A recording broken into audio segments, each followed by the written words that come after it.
In this episode, we'll discuss the power and beauty of LinkedIn.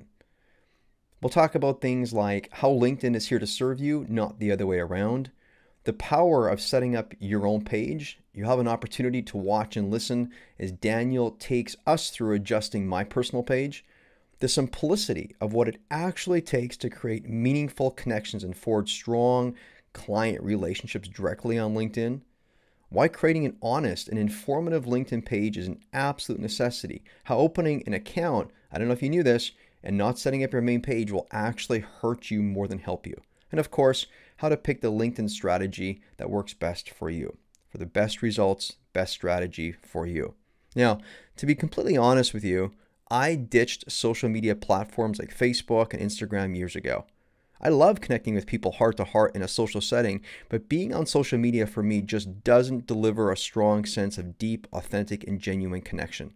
So, when Daniel reached out to me about coming on to my show, I was a little reserved to say the least. Then the magic happened. You know how it is when you open yourself to a little online chat with someone. Well, this someone, genuine and just sincerely non-anxious. That's his personality.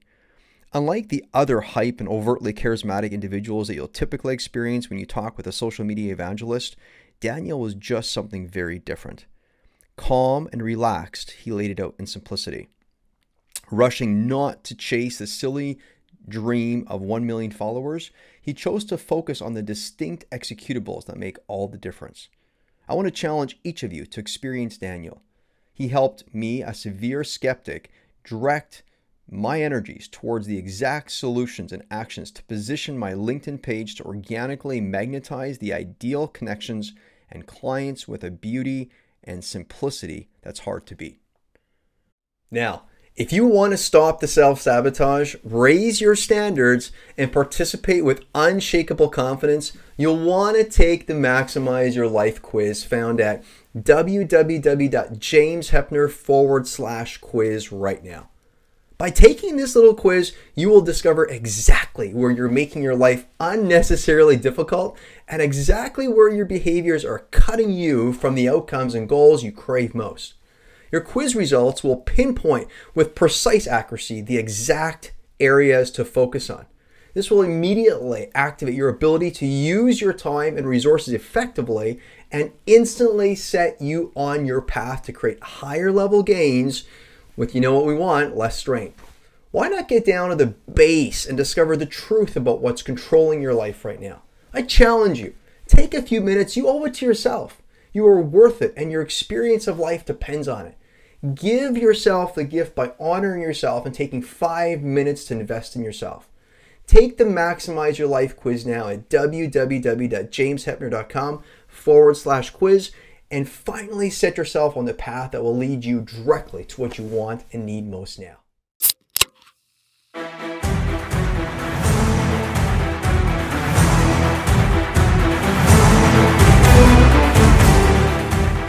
Welcome to Weekly Wins and Losses. My name is James Hepner, former real estate entrepreneur turned self-development hacker, coach, and fulfillment strategist. Each week, we bring you a thought to wrestle with that'll help you live fully alive and gain more life. Real life is made up of both wins and losses. Both were designed for your good. That's basic reality. Without facing and learning how to embrace your losses for greater gain, you miss out. You leave 50% of your life experience on the table. So with that, let's begin the show.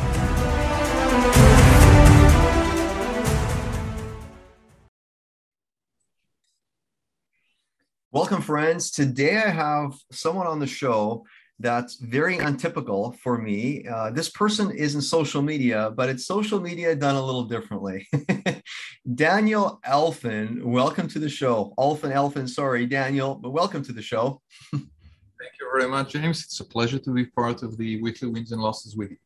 It's just, it's a pleasure. And you and I have talked before, and I once was more involved in social media, and I had interesting experiences of which I just decided perhaps it's good for me to backpedal or maybe just exit out of most channels. And I did. And my life hasn't, I don't think, ever been better since then. The only thing is we all have need to some degree of connecting points. And so one thing that I really appreciate about you is firstly, you're an author, and you talk about how to build on LinkedIn and how to build a profile on LinkedIn for business success. And I think I love that about you. I know the first time you and I chatted, you could probably feel I was a little guarded, a little skeptical. But then the more I got to know you, I'm like, oh, this guy is the real deal. He's the real. And so, listeners, I wanted to bring Daniel onto this show because I do think social media has a place.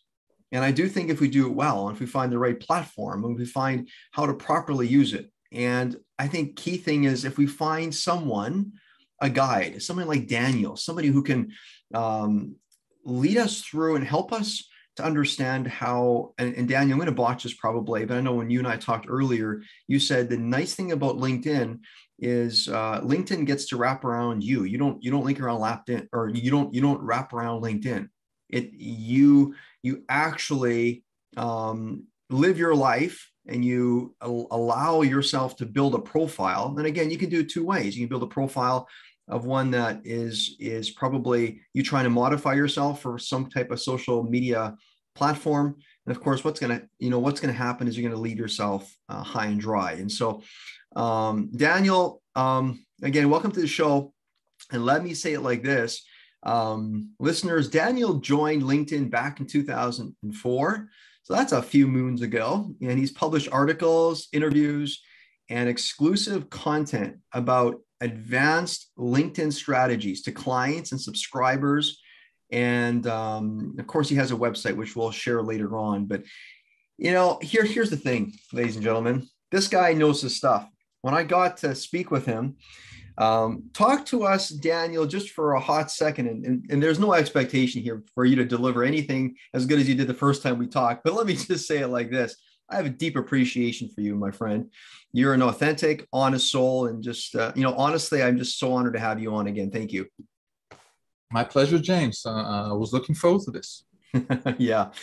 And by the way, listeners, he offered something really generous and very gracious. He said, James, if you're open for it, then would you be willing to open up us discussing what it looks like to take your current LinkedIn profile, and I'm going to just help walk you through it. And we're going to do it right here on the show. So for those of you that are listening, if you want to actually go to the YouTube view on it, feel free to do so. You'll see it. If not, just tune in with the audibles, which is great. But before we do and jump into that, and that's where Daniel is going to come straight in, and he's going to take the screen, and he is going to start talking and chirping and chatting, and he's going to critique. He's not going to criticize. He's going to critique, which I love about him. And he's going to help make better, because I sincerely need help in LinkedIn. I know a lot of people try to reach out to me LinkedIn, and I'm not very faithful there. And anyway, so I'm very excited about this. But before we begin, Daniel, tell me, why were you interested in LinkedIn? That's a great question. I simply got an invitation from someone I trusted, and I checked it out back in 2004. And 2 years later, I was carrying a quota as a sales manager. And for the first time, LinkedIn enabled me to see the name of the person I needed to reach out. And James, back then, that meant my sales cycle was slashed by at least a third. Wow. Because it took a couple of phone calls just to understand within the organization who's the right person. And LinkedIn simply enabled me to go directly and find that person. And ever since, I decided to specialize. And I'm very happy that I did. Since we started this conversation, hundreds of people have joined LinkedIn. According to LinkedIn statistics, as of December of 2022, every second, 3 people sign up. Wow. Okay. Not to make a platform good and a platform bad. Like, we don't need to create some bad to have something good. However, how is LinkedIn different from other platforms? The popular ones. Mm-hmm. Excellent. You could arguably say that LinkedIn is not really social media, for a start. Because you could gain a lot of benefit from LinkedIn without sharing a lot. Okay, let's try and let me ask you a question. Based on your thoughts, what would be the #1 activity that LinkedIn's users perform when they log in? What is the most frequent action that every LinkedIn user is performing on LinkedIn? seeking, connecting with a coworker or some business associate? You're right. It's very frequent, but it's not the top activity. Okay, well, you're going to school me. So you tell me. I don't know. I don't know. So something tells me. So here's the one thing that I pick up just as I saw. I'm going to play with you on this. The one thing that I observe is it doesn't seem like LinkedIn people tend to go there just for entertainment. They go for a purpose, and they go for some version of variety of engagement. It isn't like, can I post a picture of my cat eating pizza? Right. There have been some pizza and cat images on LinkedIn lately, but still, as a general rule, James, it's a conservative, professional, slow and heavy environment. And people don't judge you by the frequency of things you share.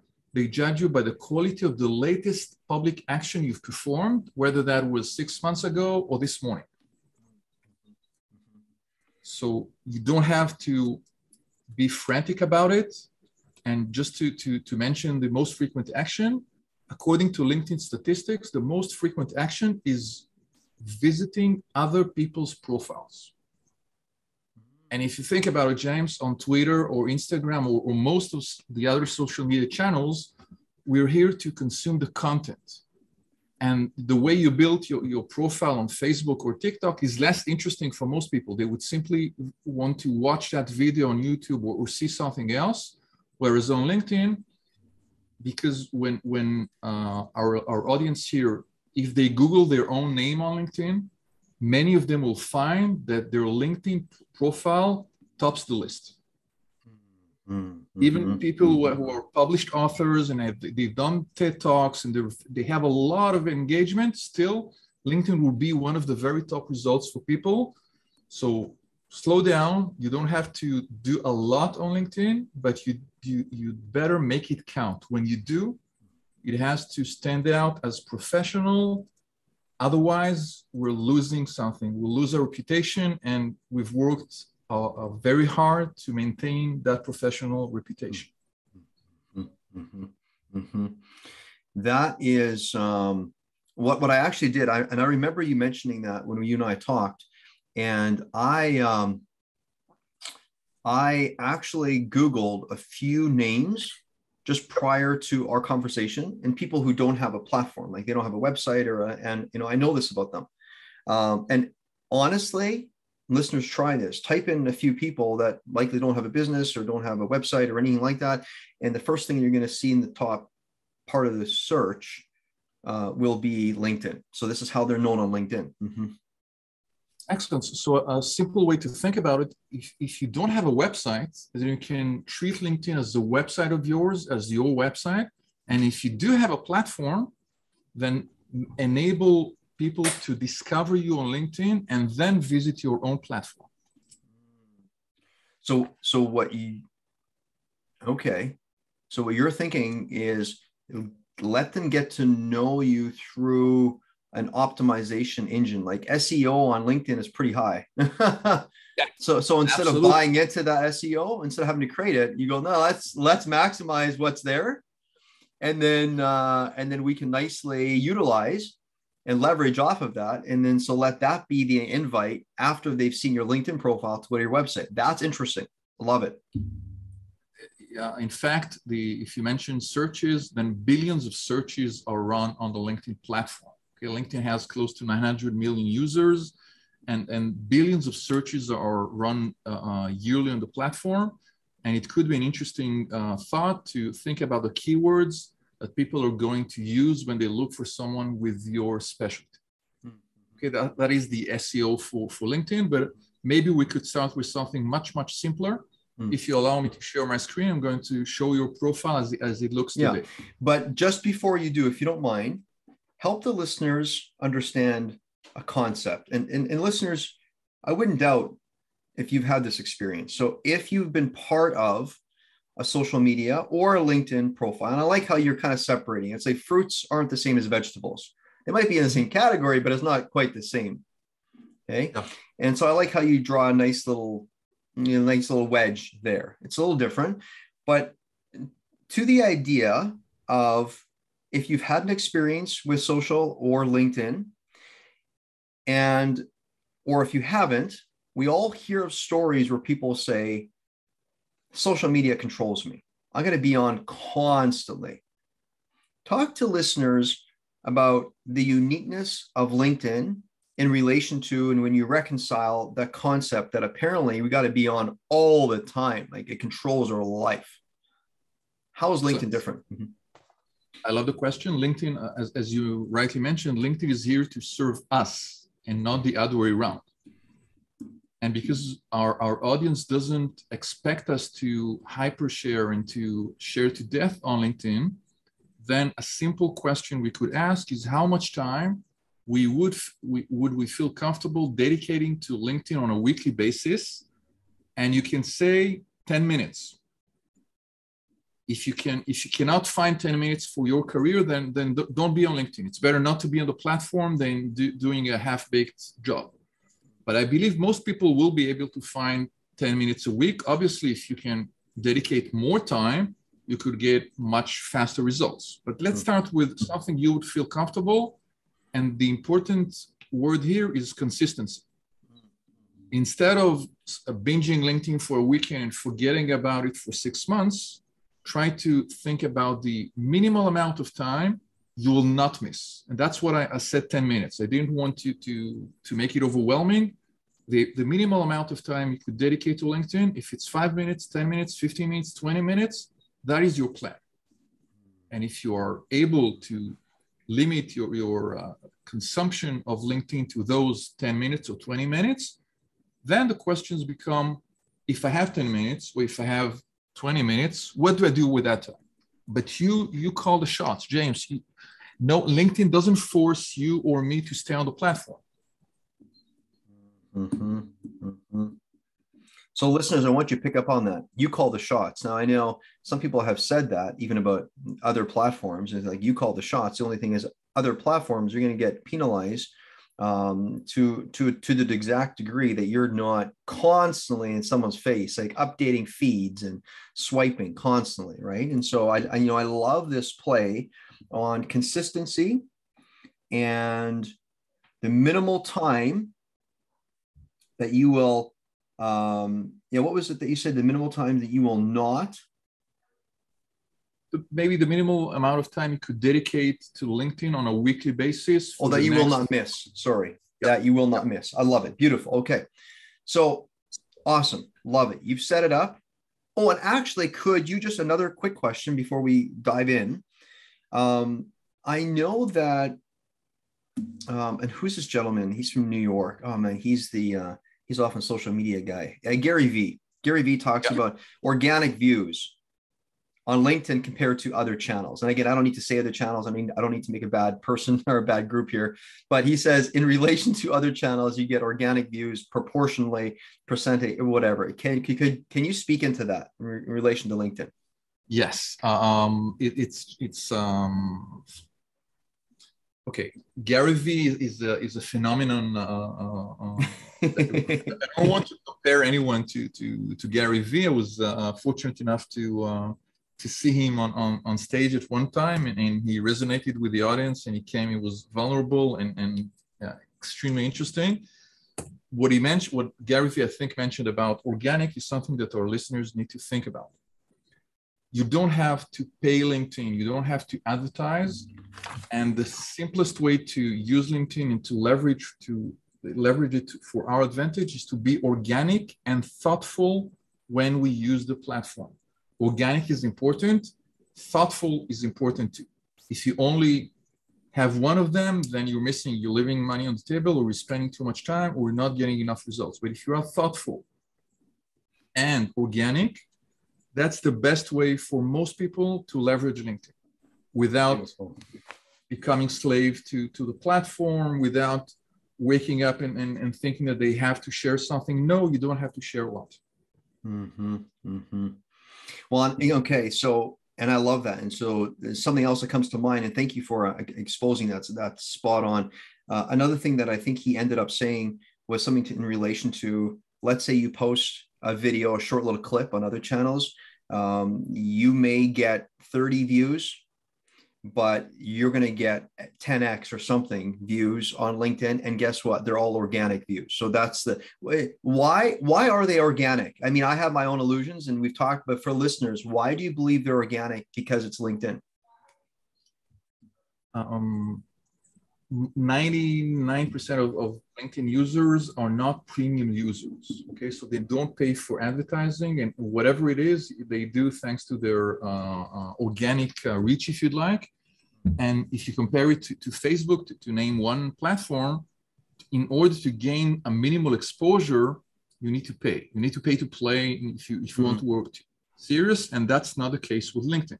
And if I may add something to what you mentioned about Gary Vee, other than the sheer quantity, let's talk about the quality of the views. Because people who check you out on LinkedIn, James, are usually in a professional mode. So it could be a CEO looking to bring you in and help him if he's a new CEO deal with challenges he has in his company or with something else. And on a lot of other channels, then the aim is entertainment. The video itself is consumed in order to have a good time. But people who are on LinkedIn are usually in a professional mode. They're ready to engage.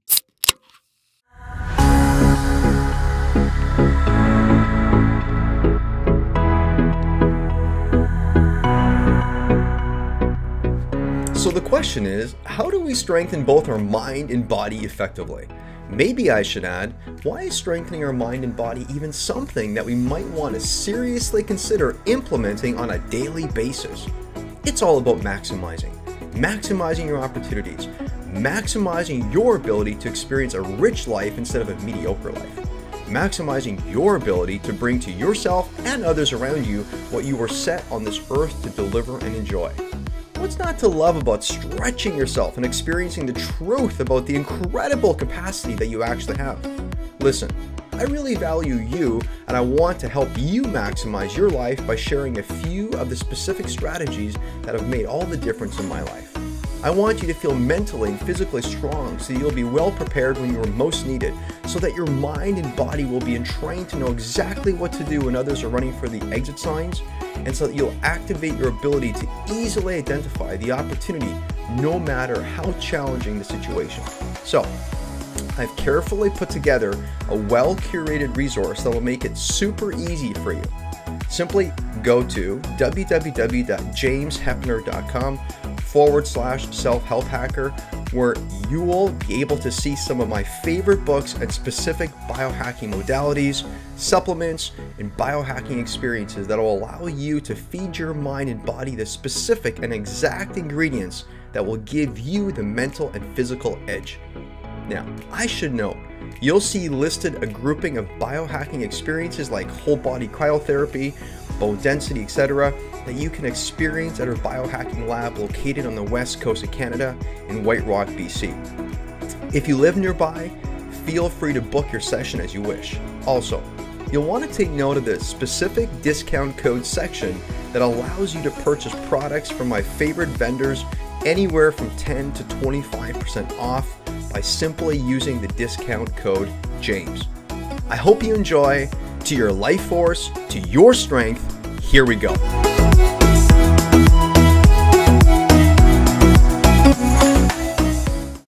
Because people who check you out on LinkedIn, James, are usually in a professional mode. So it could be a CEO looking to bring you in and help him if he's a new CEO deal with challenges he has in his company or with something else. And on a lot of other channels, then the aim is entertainment. The video itself is consumed in order to have a good time. But people who are on LinkedIn are usually in a professional mode. They're ready to engage with you. They're ready to buy. They're ready to do something that would help their career. And if you make them understand that you're part of the solution, then they're a lot closer to engaging you in one way or another. I love that. So let's go ahead. Sorry. So what were you saying? Both the quantity and the quality. Cool. I love that. So just before we dive in, listeners, I want to share. Yesterday, I was on a coaching call with a gentleman. He's a coach that I coach from Switzerland, and a fantastic human being. And all of a sudden, he just starts going off. And this is nice because we make room for people just to be who they want to be. And so he starts going off, and he just starts talking about how he's so sick and tired. And I'm going, tell me more. And sick and tired of having something control his life. And I said, what is that? And he just talks about, hey, listen, you know what? I feel like I got to keep posting on social media and I got to keep doing this Instagram and it's controlling my life. And then I said, so why do you do it? He goes, well, I have to. And I'm like, well, just hang on a half a second. Right. And so here's his play. He doesn't mind creating content. But here's the thing. Active listeners, contemplate this. If you're speaking into a narrative where people aren't ready to buy, then tell me how effective do you believe that is? Like, if you're talking to someone's life when they're maybe ready to do something in about a year and a half, often that's never been decided on. So it's not really a year and a half. It might be never. You know what I mean? So you're thinking that you're offering value. The only thing is it's short-lived, only until the thumb needs to do this again, needs to scroll again. You know, so it's one quick twitch away, and it's like, I don't know, these people, if they have, you know, if we as society are actually trying to develop tics, I'm not saying there's anything wrong or right with tics, but I mean, this is what we're doing, and so we're just scrolling so quickly. So anyway, listeners, this next part, and Daniel, already you've been so helpful, but Daniel, you own the show. I'm here. You ask me questions, and I'm ready to roll.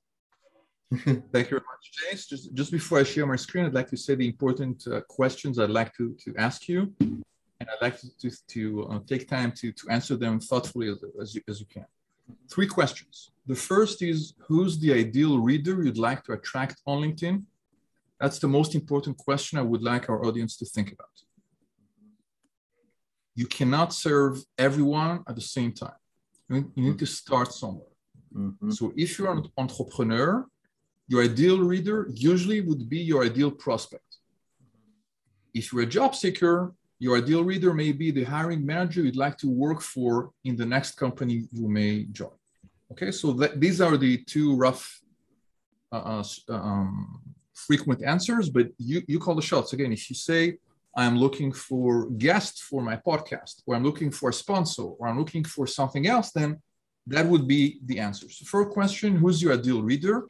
Before we even share and look at your LinkedIn presence, can you share with us, out of everyone, who would be the ideal person you'd like to visit your own LinkedIn profile, James? Okay, and I did a little work on this just to kind of prep me, and I still got a ways to go, but let's say it like this. It's human. So currently, my branding is I'm here specifically for men's work. And though I do a lot of men's work, but I'm here for humans. And so I'm going to make more open, because my platform, Weekly Wins and Losses, is a global community call. It's available to all. Okay. So the truth is, my wife's a feminine coach, and my wife handles the women that come into my life, and she handles the men that come into my life. And so it ends up working well. However, there are some people that want to work with me. And for example, there are some men. So there are some women who want to work with me, but some men who want to work with her. Right. And so we're making that available. And so we're going to work on that a little bit. I'm going to change my website. Currently sends, and by the time listeners will hear this, it's going to say different things than just man's work. Okay. So if I would answer, who do I serve? It's humans. And it's a little wordy, but this is just, you can play with this. Humans that are ready and willing to pull apart the strands of their individual life and then bring them all back together to serve a helpful purpose. So they're willing to pull their life apart. Go ahead. Yes. No, I'd like you to repeat that. Yes. Okay. Humans that are ready and willing to pull apart the strands of their individual life journey and then bring them all together to serve a helpful purpose. Excellent. And then I have a few more, so I'll let you kind of work on this. Another one is people that are ready to participate now. So that's in line with the platform. So if I would hear myself say something, I'd be like, well, perhaps my message is best aligned on LinkedIn, because participation now is essential. The next one is people that are beginning to see that dominating and controlling their way to the finish line isn't sustainable. and people who are willing and motivated to do the intrinsic work, so do the inner work. Next one, people who want it all, those eager and willing to find their gifts in not just the light, but in the darkness as well. So people that are truly saying, it's all here for me and we want it all. So we want to expand. Typically, let me say it this way, people find me. I have been not great at promoting myself, to be honest, but people find me. So this is how I have current clients. People find me when they have done the seminars, read the books, and those are all great things. But if you do personal development so that you can run from the darkness and just make everything happy, happy, happy, that's hyperbole. And so I'm not somebody who is just some facade of a good life. A good life happens when all of life comes together. So. Well, okay. So let me mention an important difference and an important question to you. Please. If you look at the 4 or 5 different categories, that there's a central theme here. There's a thread. It could be there's some overlap between the first category and the second and the third, but you manage to prioritize them and niche down and identify the ideal reader you have. Now, before we move on to LinkedIn, we need to remember who's using LinkedIn. Now, why do I say that? Because out of the social media channels out there, LinkedIn is the most male-dominated of all. Okay, so why am I saying this? Because if you serve men and women equally, it still may mean that most of the LinkedIn people who will check you out would be men. Not because you don't want to serve women, the platform itself, if you use Pinterest, it would be different. But LinkedIn is there's a 55-45 ratio, give and take. So a little more men are using the platform. So it would be okay for you to mention men and to think about men and to add the women as a second layer, because it will be consistent with the way the platform works. Love it. Say this. It doesn't mean that you don't serve women. It means that you take into account how the platform itself works. Let's say that you had 2 different categories. One would be 20-year-old people entering the workforce, and another would be 45 new CEOs. And say, James, you would be thrilled to serve both of them. Then on LinkedIn, it would make a lot more sense to think about the second category, the new CEO who's 45, instead of the 20-year-old who's just entering the workforce. Both are important, but the 20-year-old would be few and far between, and the CEOs would dominate the platforms. So it would make a lot more sense for you first to define, just like you said, who's the ideal categories or the ideal humans you'd like to attract. And then just double check, is this aligned? You mentioned alignment. Is this aligned with the way the platform works? Love it. And do I need to tweak it a bit? Super helpful. I love that. And again, listeners, you're if you pick up on what he's doing, and I don't want to put words into your brain here, but or what you're delivering, but you're looking at the core understanding. You have a good competency on what LinkedIn is, and you understand it, and you say, listen, if you are going to enjoy your experience, you're going to want to say, are some of the values that the platform has in alignment with your own, right? And so it's like my wife, she does a lot of women's healing groups. And so it is I wouldn't say it's less fast-paced because she's not slow, but LinkedIn, it's more business alignment and let's get something done. So LinkedIn may not be an ideal platform for her because she deals with like extreme, really feminine people, right? And so I'm not saying it wouldn't be a good, but she could still work it, but it'd be different than for me. So she would have to market it in a specific way.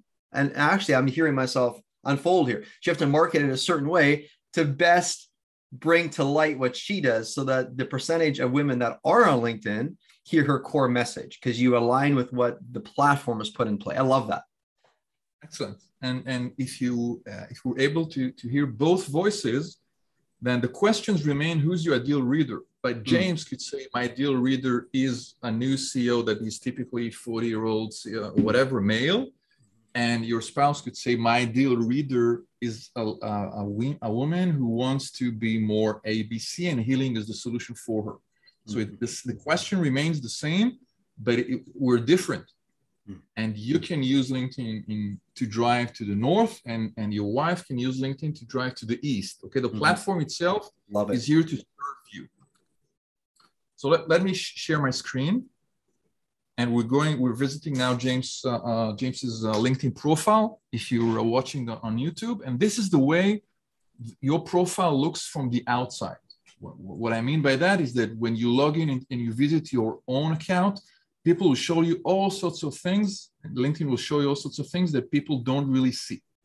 So what we see here is that photo, we'll touch on that, the banner, and the headline, Strategies, Business, Life, and Coach, contact info, the name of the company here. And next to your name, we see a figure. In my case, it's second. It means we're not connected, but we share a mutual connection. If next to someone's name on LinkedIn, you see first, it means, James, you are connected to that person. So for example, if you're looking at Dave Molanda's profile, you would see first because you two are connected. This is individual information that LinkedIn serves you. Other people could see second or third or something else. We see that you spoke at a recent event. I think it was with Stefan about destruction, and maybe we'll touch on that. The about section, your LinkedIn activity, and then the experience section. If I scroll down to the real estate and previous positions you held, we go to the skills, and that's it. Okay, it took me, say, 20 seconds, maybe 3 scrolls to finish from top to bottom everything on your profile. Let me again remind us of the ideal reader, someone who's willing to let go of the way they're handling themselves in their life and their career today and take the next step thanks to you. So what is the simplest way for people to understand that they need to read a bit more about you? For that, I'd like to show you a funnel. And that means that when you think about your funnel, what I did was simply adapt a regular funnel to the LinkedIn platform, if you like. So what do people have? Those people you mentioned, those humans you mentioned, what if they haven't ever heard of you, but you're the ideal solution to their problems, James? How can you guide them towards engaging you? And we'll try to go from the very top to the very bottom. First, they have to discover you. So let's mention your wife. If she's not on LinkedIn, we won't find her. Now that's a decision for her to make. She could decide that the platform doesn't mean anything to her, and she would leave it. She would leave LinkedIn. It's better to delete your account than to try to have something that's archaic and not aligned with what she would like people to know about her. So first, you need to be there. And within the first 3 to 5 seconds, people will see a banner, your photo, and your headline. Okay, so let's think about it again in the order that people will see them. First, they will see a banner, then they will see your profile photo, and then they will see the text. So question number 1, if you want to stand out and if you want to make those humans understand they need to read a bit more about you, how about considering designing a banner that you would upload here and would be live by the time this episode is dropped? And that banner could be a quote you believe in. It could be the link of your website. It could be a slogan. These are 3 simple suggestions for many people. And I'd like to tie it with your profile photo. Unless the coaching you'd like to focus on is coaching for relationships marriage, men and women, I would advise you to have a different photo where your beautiful wife would not be a part of. No offense. Yeah, I can appreciate that. Cool. What you could do, however, is to have your own profile photo that would be zoomed in and it would show only you. But you could have a photo of both of you as a banner. So both images would communicate. Your photo is basically you, but you can certainly decide that your banner will show both of you and still have a quote or the link to your website or a slogan or something else. And a quick stat about the photos themselves. According to LinkedIn statistics, users with profile photos attract up to 24 more views than people without a profile photo. So if you're listening and if you're watching and you have no profile photo, it's basically like you've entered an arena with your ideal clients or your ideal managers, but you have something on your head and no one can see you. Okay, if we look at James and Meg here, most people will not click on Meg's profile because they know that it tends to be less up to date. Okay, so again, if you are on LinkedIn, play the game and have a photo that's relatively conservative and professional. I need to imagine you in a coaching session. Okay, unless you sell, surfs, then I would simply dress the way you're dressed for work. You don't have to overdress, but if you don't wear slacks and a bikini to work, then that shouldn't be what we see here. We need to imagine you giving a talk or coaching one-on-one or giving a lecture or moderating a group. So what you're wearing here is excellent, and I would advise our audience here to have to have a professional photograph, okay, a professional headshot where we could imagine working with you. Again, number one was the banner. Number two was the photo. So far, is this overwhelming? What can you commit to by the time the episode drops? Oh, absolutely. I mean, let's be totally honest. I don't have a banner. I can easily get myself, or I can work with my creative team to get something put together. That's something that honestly, it's I'm not being a proper service. I'm not aligning with my true value, which is make it easy for people to see what it is you do. Meaning, if they've been looking for you, make it easy for them to say yes. For those that are ready, I'm not making it easy for them to say yes. I'm making it complicated. It's like a writer who doesn't edit his book, and he's putting the work on the reader. The reader will put the book down.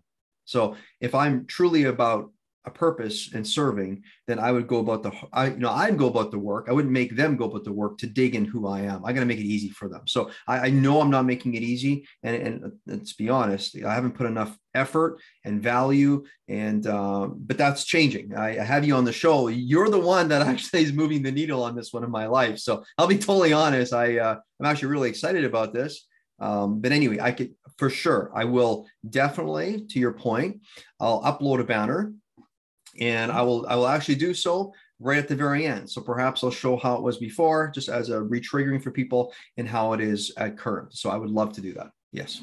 Excellent. So appreciate it. And if at one time what I'm asking is too much, so tell me so, and I'd like to give a different option. So far, you've mentioned the banner that you may add and the profile photo. And I want to remind our audience here of something. Uploading the banner will take you 20 seconds.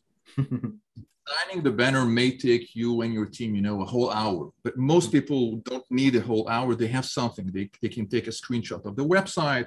They have a decent photo of them on a stage. They would have something. So spend that time and improve your profile before you're doing anything else. Let me try and explain why the order is important. Okay, I'm going to share my screen again. And what I'll do is show you a simple graph. And the x-axis, this one, the horizontal shows the number of connections we have. So the more connections we have, the further we move to the right. So when James, you started, or when I started, we were here. And every connection request we accepted, or every connection request we sent and was accepted, moved us further to the right. If we only have 20 connections, we're close to the left. If we have 1,000 or 2,000, we're a bit closer to the right. Is this okay so far? Mm-hmm. Mm-hmm. I'd like to draw your attention to the other axis, the axis that shows the amount of information you're providing the humans or your ideal readers. So if you provide no information, you're obviously at the bottom. And if you show them, like you said, instead of assuming they would go and check and decide that you're a good answer to their question, you need to do that work once and serve them the right information at the right time, in the right order for them to say, James is someone I need to reach out to. Mm. You manage to see the quadrants here. Where would you like to go? What's the best quadrant to be eventually? What number would you guess? Say again, ask your question again. If you can see my screen now with the quadrants or the numbers here, Mm-hmm. what would be the ideal quadrant to be? What number would you like to reach eventually? Oh, I like to be number 4, for sure. Excellent. Yeah. Excellent. So the quadrant number 4, scale your business sales, has 2 major advantages. One is that it converts those exact people you wanted to reach your profile, are giving information that will make them understand why they need to reach out to you, but it also brings traffic and exposure. And both of them are important. So let me ask you this. Say we only had, James, 2 different methods to get to number 4. One would be to go all in to the right, send and invite people and accept 1,000 invitations or 2,000 invitations, and then worry about your profile. That's method, let's call it right first. And the second method would be to build your profile. And once it's done, then send invitation or accept invitations. Which of those methods would the latter. make sense? Yeah, the latter. Excellent. For me, because you got to build the infrastructure. You just have to do that first. Yep. Excellent. And what do you think most people do? Not the audience of weekly wins and losses, but the other less gifted people. Yeah, I'll share a funny story. I have this gentleman, and I don't often coach one-on-one coaching. I don't often coach a younger gentleman, and I'll say it like this. So this gentleman had he's 30. He's a young guy, and he's a real estate agent, and is a lovely soul. And he's looking at meeting up with the opposite sex, and it's not working so well for him. He's trying to figure things out. And so he was talking about LinkedIn. And so while we're on a coaching call, I said, why don't we just tap into your LinkedIn? And so what's fascinating is, to your point, do you think he wants to post a picture, which is like very important, you think? I mean, everything is important, including a picture. He's like, no, I'm just going to reach out to all these people. And I said, wait a minute, whoa. So I had to really slow him down. It's like, wait a minute, whoa. Okay, you might be a specimen, but are you God's gift to all? Okay, let's just relax. Let's bring reality. Let's make it easy for people to see who you are, So anyway, I get it. I totally, I hear you. So it's most important. The answer is, for me, most important that you do the infrastructure work. You get to the undertow, because you have no business, in my opinion, you have no business being places if you're not willing to put in the work, Absolutely. And thank you for the story. And I want to give the equivalent of actually doing it the other way around. If you send invitations and if you grow your network before your profile converts, that basically means that you're promoting something that is under construction. Just imagine, James, that you would own the number 1 result worldwide for James Hapner, but when people check the first result, instead of seeing your beautiful website, they see a page that says, we're working on that and check us out in 3 months' time. That's a cruel way to to say it, but if you're sending invitations or accepting invitations without having a converting profile, you're promoting something that is not finished. Like you mentioned the writer, it would be promoting the book before it was edited, before it was finished, and then dealing with the bad reviews. That's it. Whereas if you could be calm, be thoughtful about it, complete edit it. And now the world can see it because you're likelier to have better reviews and more people like the book more, and you'll get a lot more interest when you waited and you worked on your thing before you try to show it to the world. So a quick question, are you working on your connections or are you working on your profile? And if you think your profile is not converting, forget about growing your network, build your profile. You can build it within 30 minutes and then worry about connections. Because once your profile converts, then it could make sense to send invitation to people or to accept invitations you've received, because anyone receiving your connection request, when they click on your profile, they would see something that shows what you bring to the table. I love that. I was on a short little talk the other day with a friend, and he has this business, and he directed me to his website. And I said his name, and I said, his name is not Bob, but I said, Bob, just for the sake of this talk, I said, hey, Bob, I said, if you don't mind me asking, your website was under construction 5 years ago. It still shows the same. I said, and you're trying to thrive in business? He goes, I'm capturing market share. And I'm like, yeah, that's interesting. You're still, I totally get it though, because we tend to think, and here's to the play, like, and I've been in this space in my life at some season where, we're wanting to achieve, but really it's anxious striving.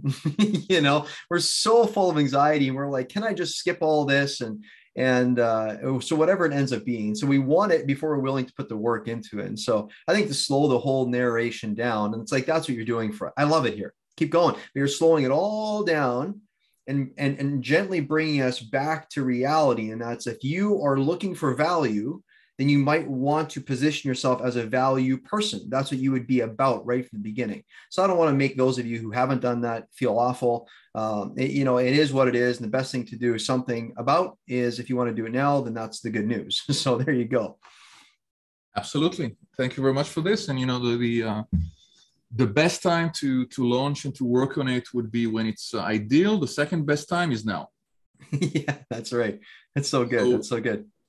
You don't have to compare it to some ideal version. You have to compare it to what you have now, and everything we'll mention should take minutes at most. Okay, nothing here is too complicated, and we could take simple baby steps, like having a banner will make most people stop and read this, and visually it's a lot more interesting and it's easier.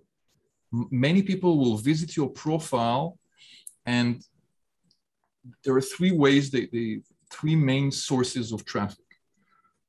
One would be someone you coached, and they would speak with a friend and they would say, you need to work with James. So I would Google you, I would run a search, and I would land on your website, jameshapner.com, and I may also check LinkedIn.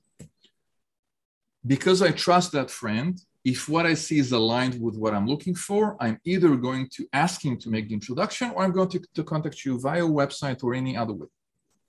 This is a warm lead, if you like, because I heard your name from someone I trusted. Mm-hmm. Not all traffic to our profile, unfortunately, comes that warm. Just imagine that I'm running a search for a coach, and I have 350 results just in my metro area, or if I added another term, we could have 5,000. And every second I spend on your profile, James, there is a huge clock ticking, say, hey, you're missing out on 400 people there. Mm. Is it worthwhile spending the time here? And if you manage to build your profile in a way that is aligned with yourself and interesting for your ideal reader, whether they know you or haven't heard about you, that is likely to make people understand why you're a solution to their problem. I'm going to share my screen again. Which, So by we the meant, way, what I love what you're saying there, listeners, pick this up, how often he says this. And this is where Daniel and I align deeply. You must find a way of engaging where it aligns with yourself. I am not about promoting yourself where you modify yourself to a platform. That is not authentic. That is not congruent. You will feel like garbage. You will feel like it controls your life. Don't do that.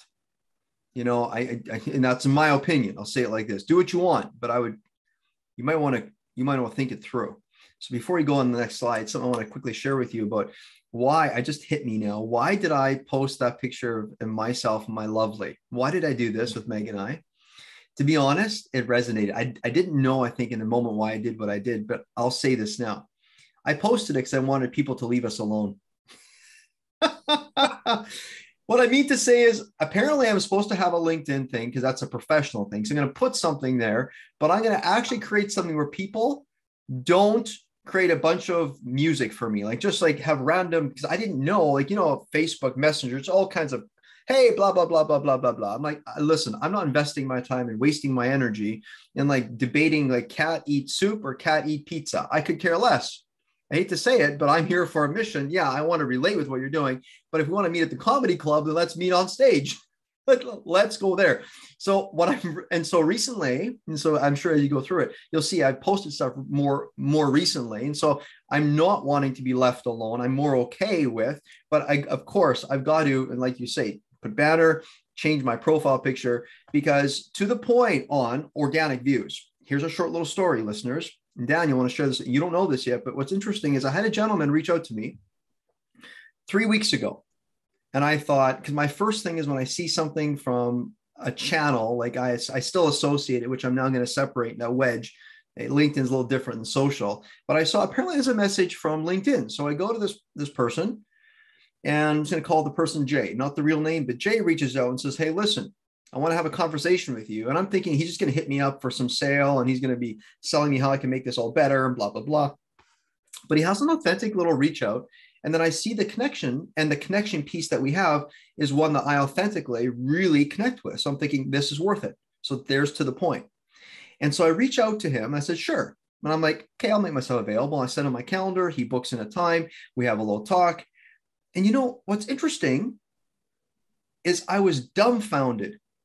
I've never had a connection that has happened so deeply. The only thing is I made it hard for him to see me. He goes, I had to look a couple of places to figure out who you were, but I was dumbfounded how quickly the connection actually had been established before we even talked, because he does his research. He had to go deeper and deeper through my LinkedIn profile to find. So I made it hard for him. So I was lucky that happened. But how deep of a connection we created. He's got an event where he's got 50,000 people attending.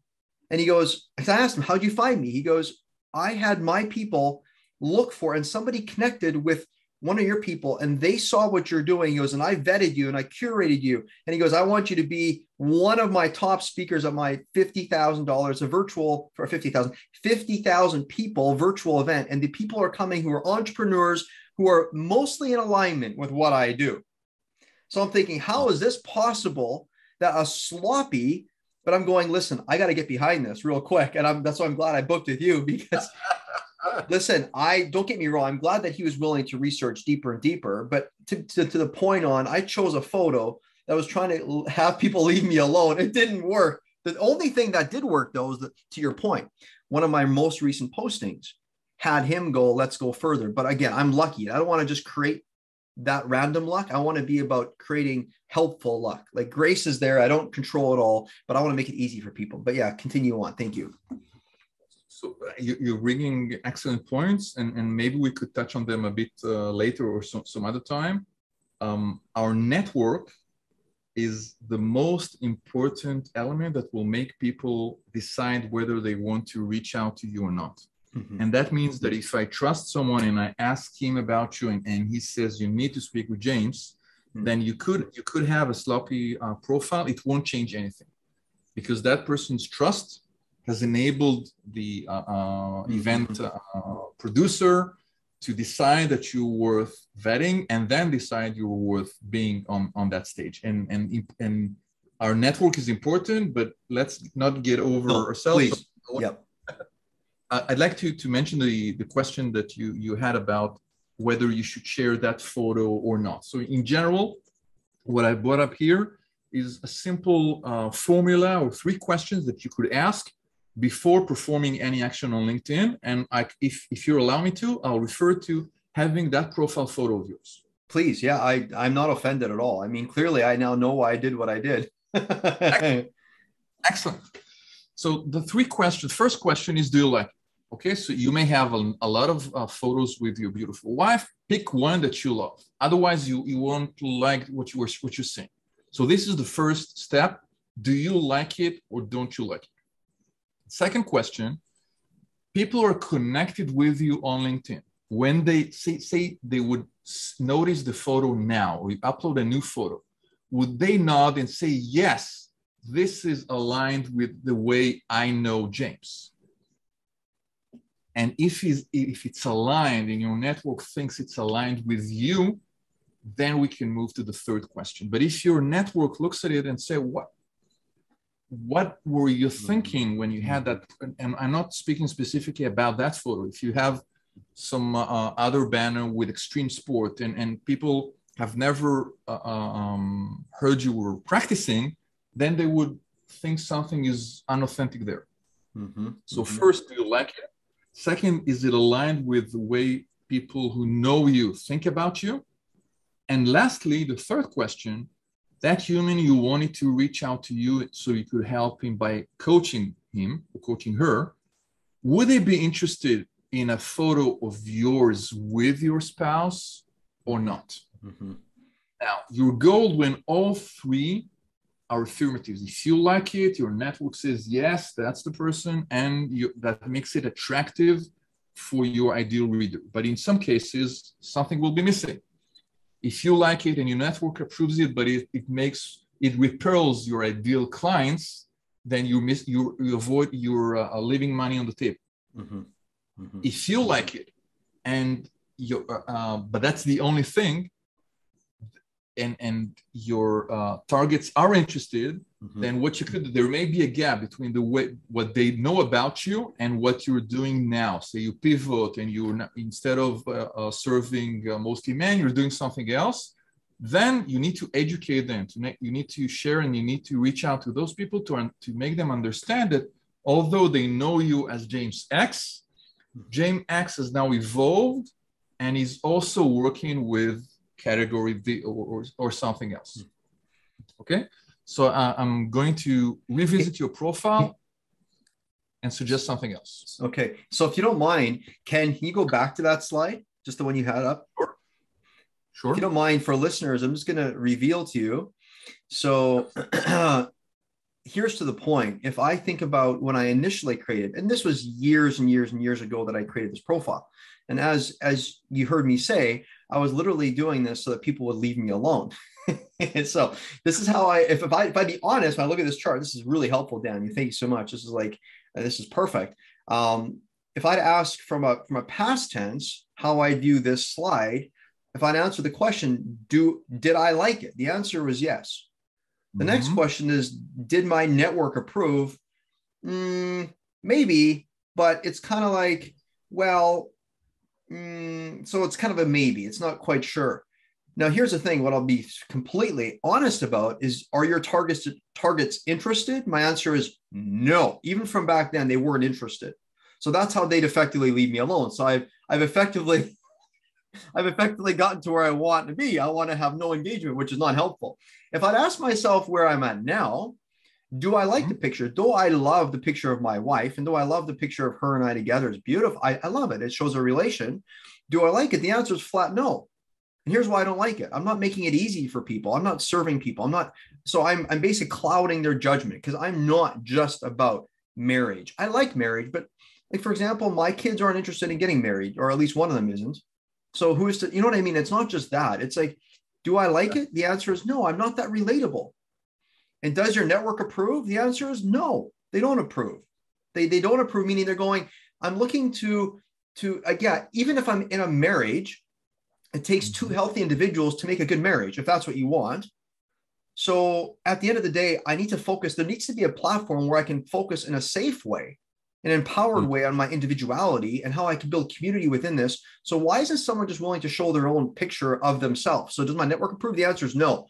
Are your targets interested? No. So where I'm at today is it's no, no, no. Before it was yes, and then it was kind of yes and no, the next one, and then targets interested, no. So I had maybe one no, but here I have straight 3 no. So yeah, there you go. I can see, and this is why when you and I first talked, what's interesting, listeners, when you look at this chart, I was thinking that I was okay with LinkedIn. But what Daniel's showing us here, now that I've come to this appreciation, ask yourself, listeners, where are you? Right? I am at the flee stage. I am at like, let's get out of here. The action is I need to get rid of. I need to do something different. I need to take action now. Because let's be honest, when people type in James Hepner, if they don't come to my website, the SEO is going to reveal LinkedIn, and the same thing is happening to you. So yeah, thank you for this. It's like super helpful. Well, I just wanted to say I admire the way you were frank with yourself and your answers. And in order for you to maybe have it both ways, once you have a photo that is more aligned with your professional image you'd like to convey, nothing prevents you, James, from sharing a post where you would be with your wife and you would speak about the importance of a strong relationship as a CEO, whatever. So it doesn't have to disappear from LinkedIn. Just remember that people will see your profile photo before they read anything. So it's a very strong first impression. And when people have a look at it and say, maybe that's not exactly right for me, you're leaving some of them with questions, and you're clouding their judgments, just like you said. But it doesn't mean you have to cancel it. It doesn't mean you have to hide it. It means there's probably another place where you could discuss the importance and explain the importance of that photo, that event, or whatever it was. You don't have necessarily to do it upfront with your profile photo. There's many pieces of me. Marriage isn't the only piece. No, excellent. I love marriage, but there's many layers. And so to your point, I love it. Cool. So the third and maybe the last point I'd like to focus on now is the headline. And the headline is what we see just below your name. Okay. By default, the headline would take the current position, and it would be, say, owner jameshapner.com, or back then it was investor Jada Homes, or whatever. So most people have a headline, but the headline is the title of our current position. Just like you said, there are a number of Jameses out there, and marriage is just as one of them. Then as individuals, we are more than our current position. And what you've done here is relate to your ideal reader in a way that's more interesting than just saying I'm a coach or I own jameshapner.com. Because you used, all in all, there are 4-5 words here. Strategist comes first. Business and life coach is what we see. So it's very easy to read, and it's very powerful. Questions to our audience here. Can you look at your headline, and does it resonate with your ideal audience? So again, I won't badmouth anyone, but we're just looking at or glancing at other people's headlines, and what they have is their title and the name of the company. So let's take an example of an insurance guy. You could say, I sell insurance. You could also say, James, I help you build a better future for your family. It's the same thing. If you believe that insurance is good, then what you could do is explain the benefit and not just try to have the title of your position. And the headline, why is the headline so important? Because it's the only meaningful text we see even prior to visiting your profile. Again, in the right column here, we haven't visited any of those gentlemen's profile, but we see the name and we see the headline. So if you need to work on one text, try to work on your headline, and a simple formula I could share with you as a document or otherwise let me try and bring up 3 or 4 points that an ideal headline that is customer facing could have or should have. Please. First, just like yours, it should demonstrate your value rather than being a job title. In some cases, our job titles are not what opens the door. So we can tweak just the headline and our title will remain in the experience section. There are different entries. It doesn't mean that we're canceling our current experience section. It just means that we're tweaking and improving our headline, because the headline is what people see without even engaging or without even seeing your profile. Value is number one. The second suggestion would be to make your headline, to make your target audience stop and want to check you out. What do I mean by that? If I'm visiting your profile and I see a preview of someone's profile and it's boring, then I'll stay here. But just imagine that I could find something interesting here. If instead of career guidance, it could be something like, I help graduates find the best job, or something that would bring the outcome of working with you. Then I may decide I simply visit that person's profile. So number two, if you can, try to build your headline in a way that will make your target audience stop and want to check you out. They can't decide that you're the solution, but you have to attract them first. And the headline is probably the most expensive real estate in terms of text in our profile. And that's why I think it would be a good recommendation to ask people to look at their headlines and try to improve it and to make it closer to what they see in your profile headline. Number one, value. Number two, make your target audience stop and check you out. Number three, if possible, try to appeal to non-specialists. That means the headline doesn't have to be loaded with jargon in terms that your ideal client or your ideal reader doesn't know. Because if we're reading something we don't understand, most people will go away and they will move elsewhere.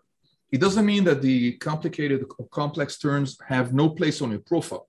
You could put them further down in the about section, in the experience section. So in terms of search, you mentioned SEO. If you have a text or a keyword that you'd like people to find you, that keyword doesn't have necessarily to be part of your headline. It could be further down. It would do the trick, and it would help you have a simple headline that everyone understands, and you don't have to try to double guess what exactly does that mean. And on top, if that's not complicated enough, the ideal headline should be short. Because when people glance at your headline, some headlines, again, here on the right, are just one line, but some have 2 lines or even more. And the headlines that have 2 lines or even more are so difficult for us to read that our minds basically stops and asks, James, would you like to read this? Is that important enough? I know. And if your headline is simply short, like this, strategist, business life coach, then our mind simply reads it. If you could, try to build your headline in the way that demonstrates your value instead of just being what's written on your business card. Try to make your target audience stop and want to check you out. Remove jargons from the text and make it as simple as possible. And if possible, have a short headline. There's on my website, there's a free download with a cheat sheet before and after, all sorts of things we could do with the headlines. If you only have 5 minutes, these are the 5 minutes I would try and invest. Love it. Quick question, if you don't mind me asking. So one of the things we all know that in today's world, the profession of coach is everywhere, and it's been a little overused. And just like anything, there can be people that enter the space that are just interested in spewing wisdom. And that's not who I am. I'm not about ego building and using personal development for these causes, right? So one of the things that I've wrestled with is to rebrand myself. The only thing is, a coach, people typically know what that means because that's a term that society has learned to adopt. We've become trained to it, and we kind of know what it is. So sometimes what I do in my writing is I tend to expand to the point where I don't want to reinvent myself, because I'm not about reinventing. I am who I am consistently. This is who I am. I don't need to reinvent myself. But how would, I guess what I'm asking is, what's your critique? Like, if you look at that, I'm not looking for good or bad, right or wrong, but if you look at my title, what's your honest critique of it? Like strategist. Okay. I would give it probably 8 out of 10. Okay. I think it's better than most. Could it be improved? So let's say this. You've got a point about the term coach that's been overused, but if you step into your ideal reader's shoes, the question to ask is what terms would they use? Maybe some of them would use coach, maybe some of them would use executive something. So the term executive should be weaved in somewhere. Doesn't mean it has to be on the headline, but if you're thinking about the use of LinkedIn as a professional arena, then many users on LinkedIn will try to find help as managers or as leaders or as business owners. Now, I know that's only part of the people you can help, but they're overrepresented on LinkedIn, so it would make sense for you to speak with them using the platform. And if we're trying to think of ways to improve this, and as you're thinking, the thing that kind of like, when I go through what you said with your title, or just the way you described it, it must demonstrate your value. So to a large degree, I think it does.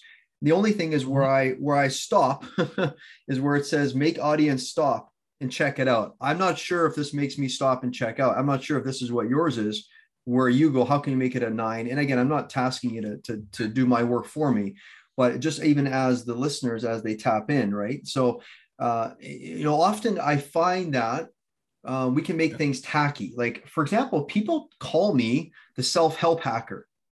But the other day I had somebody who did a critique of my website, and they said, and so I've hired this person basically. And so they've come alongside my work and they've said, I like what you're doing. The only thing is, remember that who understands what that is? And I'm thinking, yeah, but who doesn't understand what a hacker is, like a biohack? And I love biohacking, so I attract some of that market share to my audience. So I don't mind, implementing it. The only thing is, on a platform like LinkedIn, if I say strategist and self-help hacker, people might go, what is that? Like, so it's so far out there. And so I guess what I'm trying to describe there is I'm trying to open up. But what specifically I do is, because a hacker pulls apart and brings back together. So it embodies it, but to a large degree, it's kind of so nuanced that I wonder if it doesn't, to the point on complication, if it doesn't complicate, and really what we're trying to do is get people to stop. So how do you get to that stop? Like, and this just gets me. What is this? Like, how do you develop that?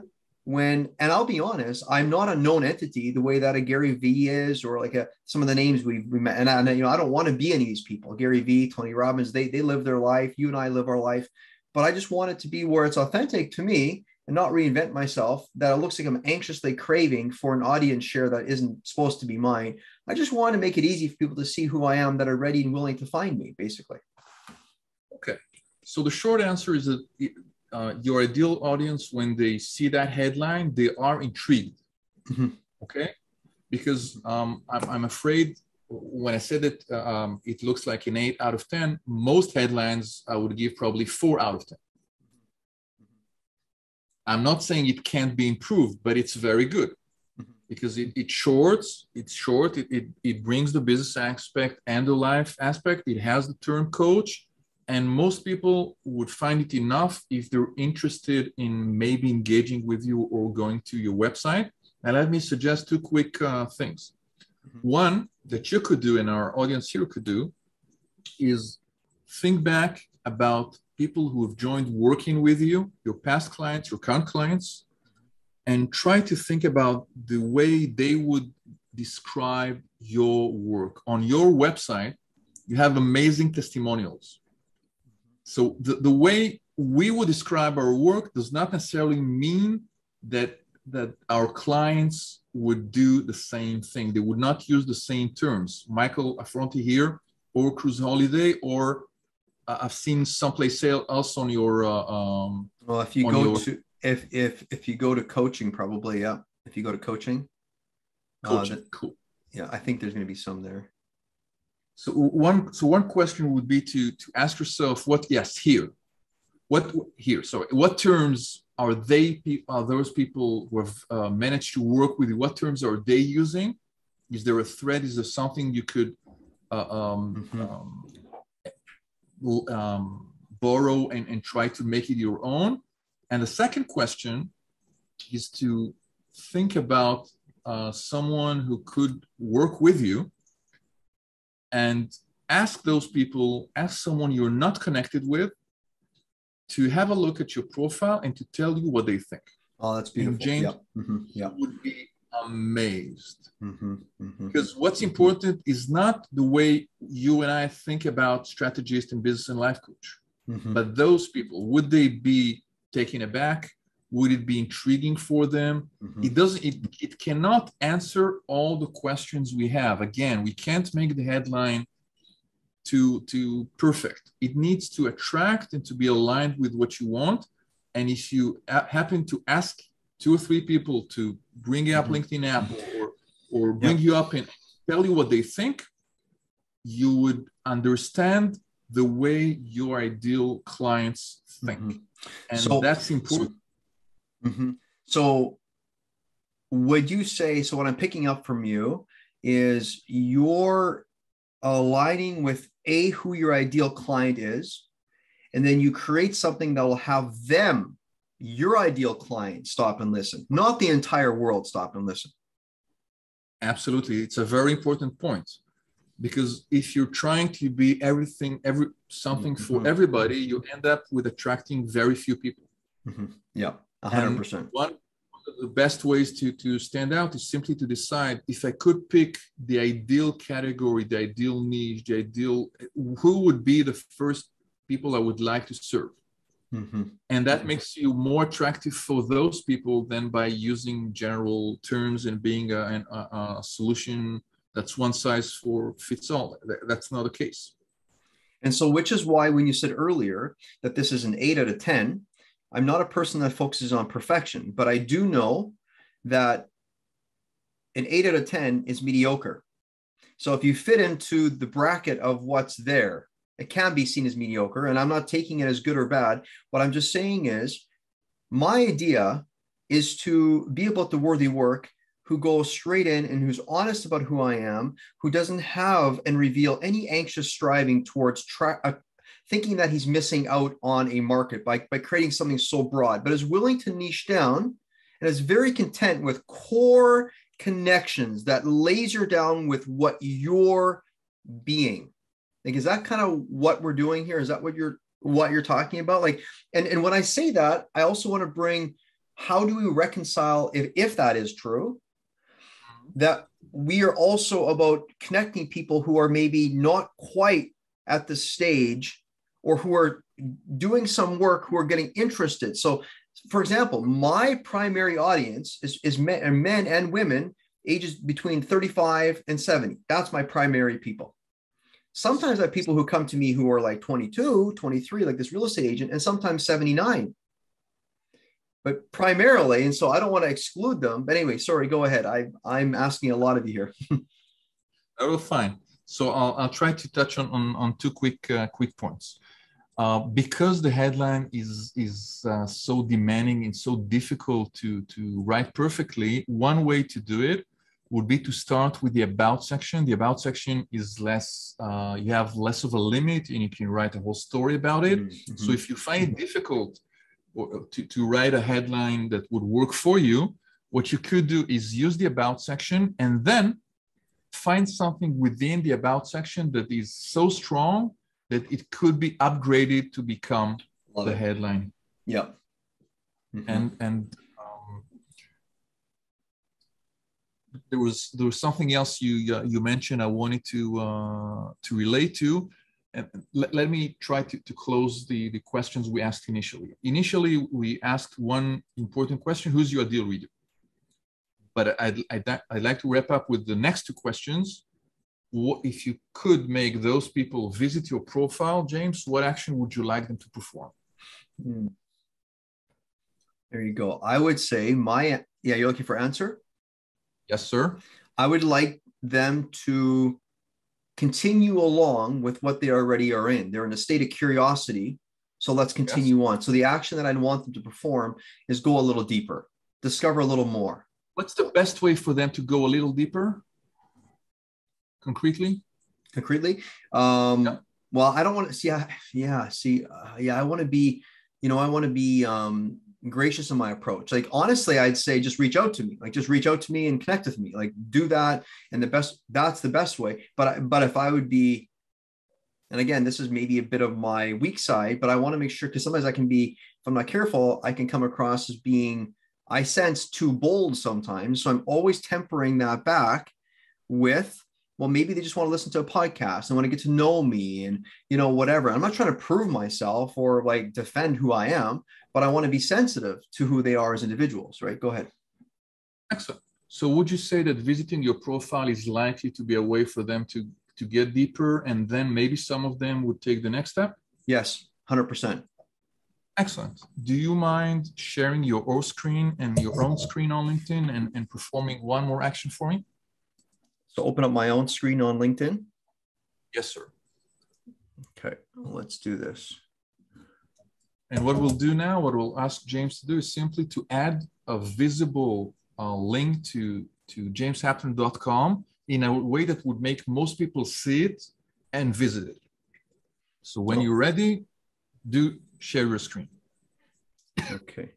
Cool. So I'm sharing my screen again, and obviously I will do it as if I'm working on your profile. So I'll go the whole thing. What I would advise you to do is, for number one, look for the Add Profile section and click on that. When you visit your profile, when you logged in using desktop, first step is to look for Add Profile section, and please click on that.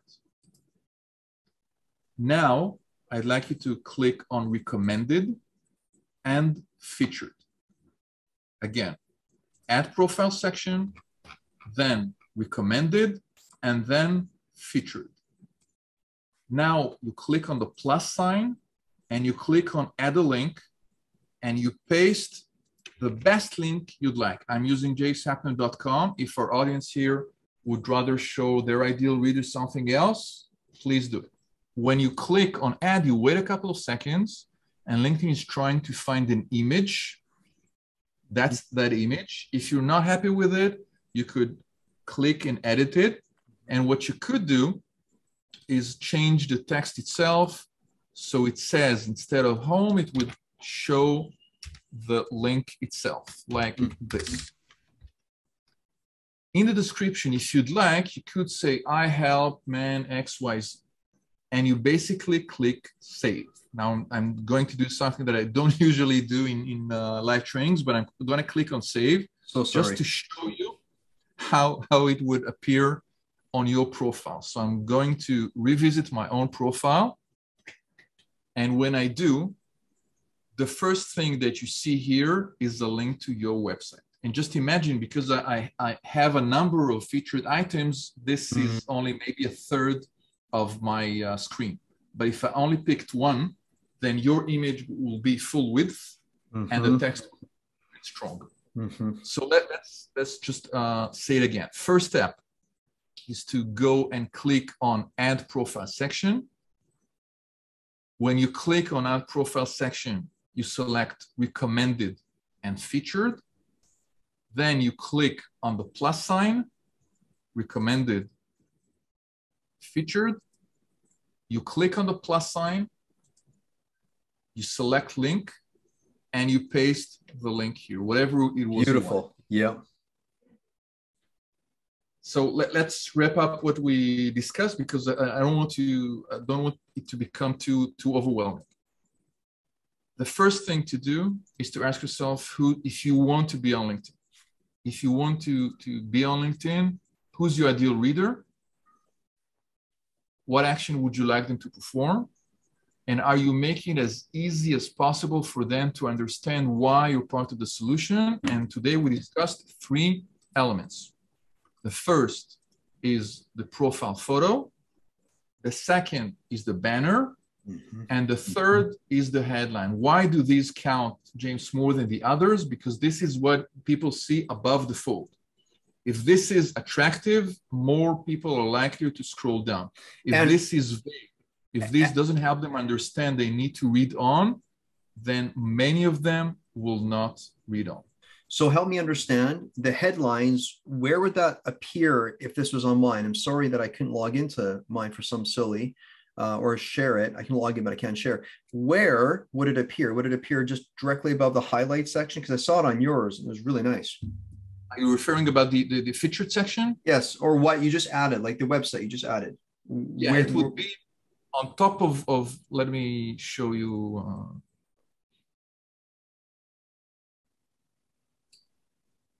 It would appear just below your profile photo. Oh, there you go. Yeah. You would see the featured section. Again, this is something that LinkedIn shows me, but the featured section, most people will see it within the first second. There you go. I love it. Okay, perfect. No, I can see how that's super helpful. Very helpful. I love what you did there because, and overall, honestly, you made simple, the 3 steps. And honestly, what we want people to do is we want to make easy for them what we're all about. And then once you do that, it's like, where do you want them to go next? And beautifully, well said. Yeah, no, I love that. In a large respect, what you've said is, if you want to take 10 minutes a week, the way you make those 10 minutes productive is you literally just create this infrastructure right at the beginning. And then when you do 10 minutes a week, those 10 minutes will be beneficial. If you don't do this stuff, those 10 minutes will not even, it's not going to help you. That's a great take. Yes, you're absolutely right. Initially start with building the infrastructure and then you can improve on that. And that listeners, I know you're with me on this. My listeners don't like to waste time. I don't think anybody really enjoys that thought, but my listeners, I mean, let's be honest, we have purpose, but we're not anxiously worried about that we're not going to be able to deliver it. It's just, we want to also be very keen in on, if there are areas that we're wasting our time, then how can we not do that anymore? Because our time is ticking, Yeah. Right. So that's super fun. Anything else you want to share about that, or are you good on that? I'm good. I wanted to thank you for working without a safety net and enable us to have a look at your profile. And I hope I critiqued it without criticizing too much. And again, for me, 8 out of 10 is way better than most headlines. Okay, so have to make your headline as impressive as yours, and then think about the ideal headline. But it's a quest that could take a lot of time, and right now you've tweaked it in a very good way. It's aligned with what you're looking for, and I can't think of anything that would make it more appealing offhand. Well, and the one thing that I know the audience had the chance to observe, and it's sometimes the sheer luck of the fact I couldn't share my screen, and it wasn't like I'm not being open, it just didn't work. But they got to see yours. And so when I capture your screen and we saw that, it's engaging. You have your banner has a 2-shot. The one part is where someone's doing the spin on the, and it's interesting because it's energy. And what I love about who I've observed, and audience, you'll pick this up.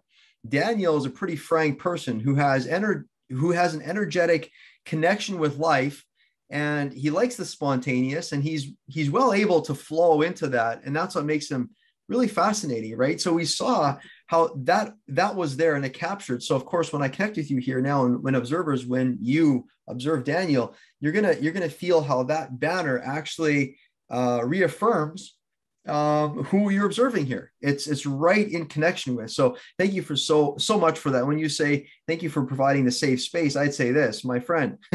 I don't know you that well, but I've connected with you a couple of times, and I'll say it like this: if you are a criminal, which I know you're not, that's a funny concept.